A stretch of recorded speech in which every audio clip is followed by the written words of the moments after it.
వంగవీటి మోహన్ రంగా గారి 79వ జయంతి సందర్భంగా ఘనంగా నివాళులర్పిస్తూ వంగవీటి మోహన్ రంగా గారి సిద్ధాంతాల్ని, ఆశయాల్ని ప్రతి ఒక్కరు కూడా మననం చేసుకోవాల్సినటువంటి సమయం మరొకసారి ఆసన్నమైందని కూడా ఈ సందర్భంగా తెలియజేస్తాం.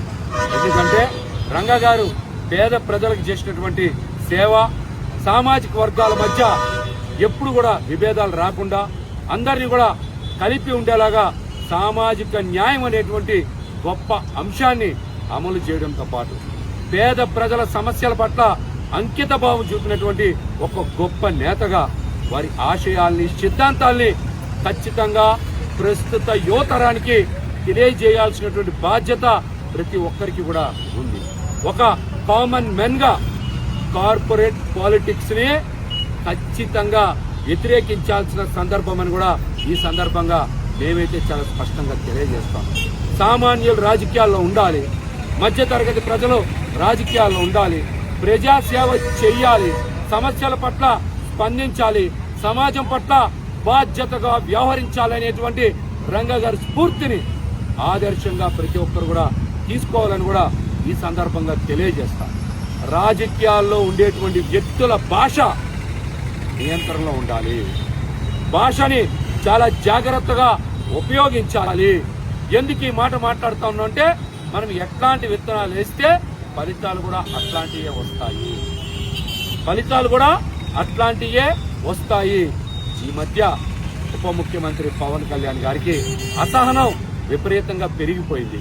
ఎవరన్నా విమర్శ చేసినా, రాజ్యాంగబద్ధంగా ప్రజాస్వామ్యబద్ధంగా ప్రశ్నించిన వారెందుకో అసహనాన్ని ప్రదర్శిస్తా, కేసులు పెట్టడమే కాకుండా ప్రజాస్వామ్యాన్ని కూనీ చేస్తా, రాజ్యాంగాన్ని అవమానపరుస్తా, పోలీస్ స్టేషన్ల మీద కూడా దాడి చేసేలాగా వారి కార్యకర్తల్ని ఉసిగొల్పే స్థాయిలో అసహనం ప్రదర్శిస్తా ఉన్నారంటే రాష్ట్రంలో శాంతి భద్రతలు పూర్తిగా గాడి తప్పాయని చెప్పడానికి ఇంతకన్నా నిదర్శనం ఏముందని మేమైతే సూటిగా ఉప ముఖ్యమంత్రి పవన్ కళ్యాణ్ గారిని ప్రశ్నిస్తాం. నిజంగా రాష్ట్రంలో శాంతి భద్రతలు గాడి తప్పినా, లా అండ్ ఆర్డర్ సరిగ్గా లేకపోయినా పవన్ కళ్యాణ్ గారు ఈ అంశాన్ని చంద్రబాబు నాయుడు గారితో చర్చించాలి. కానీ గవర్నర్ గారి దగ్గరికి వెళ్లి నిన్న మాట్లాడారంటే చంద్రబాబు నాయుడు గారి పాలన మీద వారికి నమ్మకం లేదా, విశ్వసనీయత లేదా, లేకపోతే పవన్ కళ్యాణ్ గారు చంద్రబాబు నాయుడు గారిని వ్యతిరేకిస్తా ఉన్నారనేటువంటి అంశం మీద కూడా పవన్ కళ్యాణ్ గారు సమాధానం చెప్పాలి.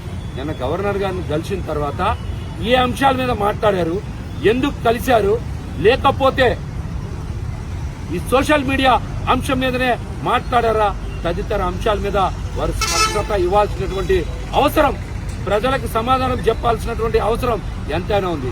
కానీ పవన్ కళ్యాణ్ గారు ఏమీ మాట్లాడడం లేదంటే నిన్న రాష్ట్రంలో శాంతి భద్రతల గురించి, లా అండ్ ఆర్డర్ గురించి చంద్రబాబు గారి మీద అసంతృప్తి వ్యక్తం చేయడానికే గవర్నర్ గారు గెలిచారు.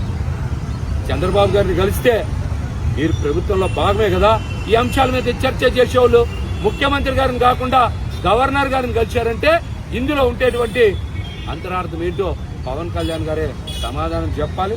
అదేవిధంగా శాంతి భద్రతల గురించి, ప్రజాస్వామ్యం గురించి, రాజ్యాంగం గురించి మాట్లాడేటువంటి పవన్ కళ్యాణ్ గారు పోలీస్ స్టేషన్ మీద జనసేన పార్టీ కార్యకర్తలు, నాయకులు దాడి చేసే అంశం మీద కూడా ఈ రాష్ట్ర ప్రజలకి సమాధానం చెప్పాలి.